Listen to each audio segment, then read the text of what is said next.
Hello friends, big boss season 8 இன்னைக்கான ரெண்டாவது ப்ரோமோவில் ஒரு முக்கியமான விஷயத்தை நீங்கள்லாம் கவனிச்சிருப்பீங்க. அதாவது லைவில் பார்க்கும்போது டாப் 8க்கு உண்டானவங்களை செலக்ட் பண்ண சொல்லி பிக் பாஸ் சொன்னதுமே முத்துக்குமரன் முதல்ல எந்திரிச்சு அவரை முன்னிலைப்படுத்தினது மட்டும் இல்லாமல் அவருக்கு யாரெல்லாம் ஃபேவராக இருப்பாங்களோ அவங்கள அடுத்தடுத்து கூப்பிட்டு ஓட்டிங் லிஸ்ட் எடுத்தார். அந்த டாப் 8 முடிக்கும் போதே பார்த்தா பவித்ரா வந்து சூப்பராக பேசுகிறாங்க, செம சூப்பராக விளாட்றாங்க.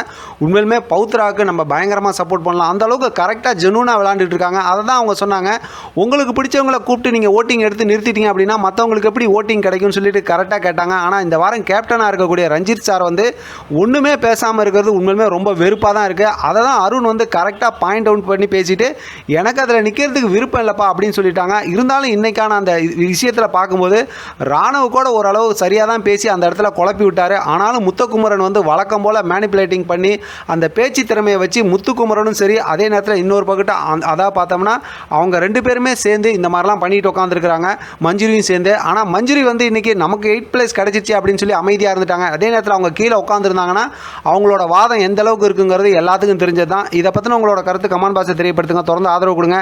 தேங்க்யூ ஃப்ரெண்ட், தேங்க்ஸ் ஃபார் வாட்சிங்.